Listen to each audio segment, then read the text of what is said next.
1, 2. Man, I'm sweaty today. It's so muggy outside. It is. I'm not used to this weather. No, it's killing me. It sucks. My hands are just sticky. It's hard to draw. It's like sticking to the paper. Huh. Oh, it's I didn't even think about that. Yeah, it's a... Ugh. Okay. You should just draw on the computer. I'll forget you said that. Just Photoshop. Control-Z if you don't like the line. You know, I have this Lagana Tomahawk.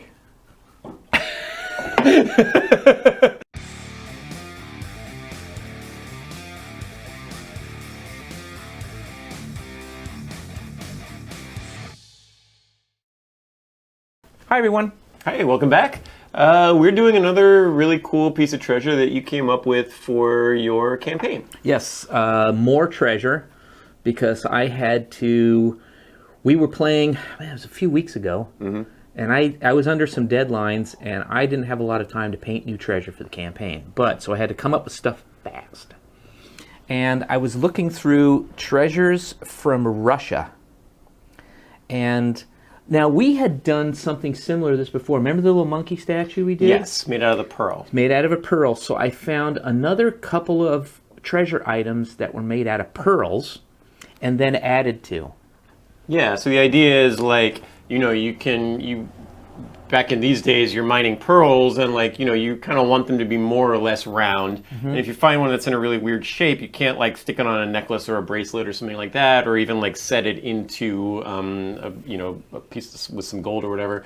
But if you have this really weird shaped one, it's almost like staring at clouds, and it's like, what do you see in this? Yeah. And then they're like, okay, well, I see this, and then they put all this other stuff around it and make a little piece of jewelry around this pearl that they would normally just, instead of throwing it away, they turn it into like a little piece of art. Yeah, and this was popular, I think, in the late 1500s, maybe even into the 1600s, I'm not sure.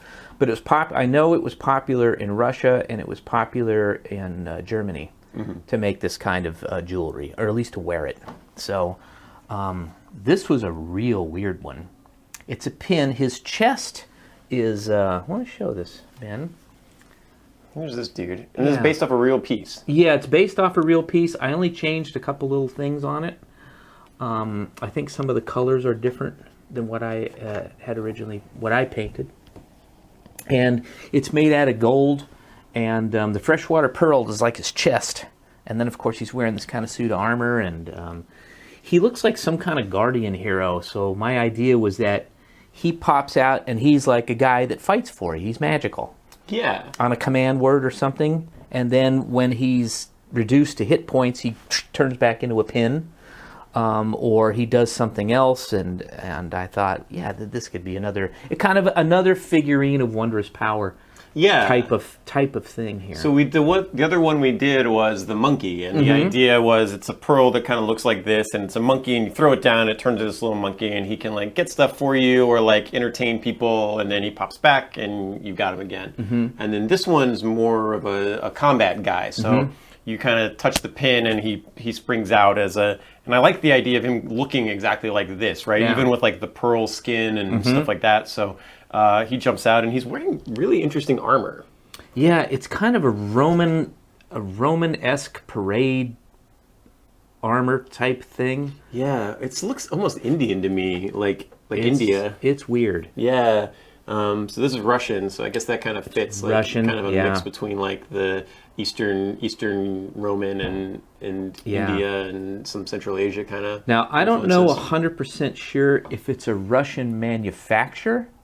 Or if it's manufactured by another European artist. Yeah, that makes sense. And it was given to the Russian royal family. Yeah. Because I think this is part of a Russian royal family treasure. I know that there was a museum in Russia that had a bunch of these things, and they had a catalog on it. And I was just pulling images off the catalog and going, man, this is really, really cool.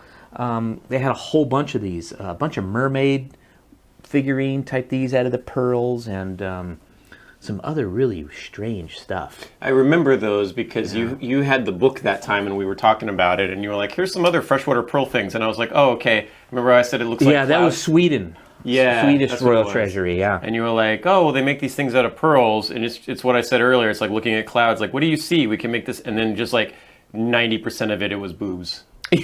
And they just made mermaids out of them. Yeah. They're like, this looks like boobs. Okay, I know you're. Yeah, there was I know where a you're lot at. of mermaids in there. Yeah, quite a few. And there was quite a few mermaids in this Russian collection, too. Yeah. There's at least 4. So... And so I like the idea that this guy comes out and fights for you. And even if he's not a particularly, like, powerful character, I love the idea of, like, when you summon stuff, like, the bad guy still has to waste an attack on this guy, right? Especially if you're an archer or a caster. You throw this thing out, you get 1 extra round of, like, using your spells or your arrows while they have to attack this guy, right? Like, as the DM, like, it doesn't make a lot of sense for you to run past the guy with the sword and attack the dude behind him. So you kind of have to, like, these guys take hits for you, which is great. Yeah, he's like a magical bodyguard. Yeah. Mm-hmm. And then I had the idea that, like, what if he was, like, what if, for the purposes of the game, and I think you could maybe do this, like, once a day, summon him for a couple rounds, and, but what if he was, like, a famous guy? Like, it's an image of, like, a dude who was famous, and then when he comes, either he's being, like, summoned from, like, his soul's being summoned from the afterlife to fight for you, or like, or he takes the image. Like, imagine like somebody summoning like somebody has a statue of like Augustus Caesar and throws that down, and then it shows up and starts acting like Augustus Caesar. That'd be pretty cool, even if it's not him, even if it's just like part of the magic of this thing. Like, what if this guy is some great hero? And then when he throws down, like, he comes back and he starts acting like that great hero. And everybody's like, what is happening with the statue of this guy? Yes. Well, in the game that we played, I had him, and I think Josh's character got this. Mm-hmm. I had him as like a good warrior saint. Yeah. From a good deity. So evil characters kind of couldn't use it. Yeah. And I thought I can always make a counter option too that's like an evil guy. Black Pearl. Something like that. Oh, yeah, that's a good idea. Man, I didn't think of that. Yeah. So, and then good characters couldn't use that pin. Only evil characters could use it. And that kind of thing. But they would be bodyguards for the wearer. Yeah, and they would I like that. You have to kind of align with what they were at, like, in order to summon them, because they're not going to defend you if you're working against their interests. Yeah, because if he's the good saint and you're an evil character, he may turn around and just stab you. Hey, you gonna fight for me? I guess not. Defend me from all of these paladins. Yeah. Why would I do that? Exactly. Thump. So yeah, that would be fun gameplay too. Yeah, definitely, definitely. So yeah, I think this is really cool, and I think you guys are going to enjoy playing it. I think so too. All right. Thanks so much for watching. Bye bye, everyone. See you next time.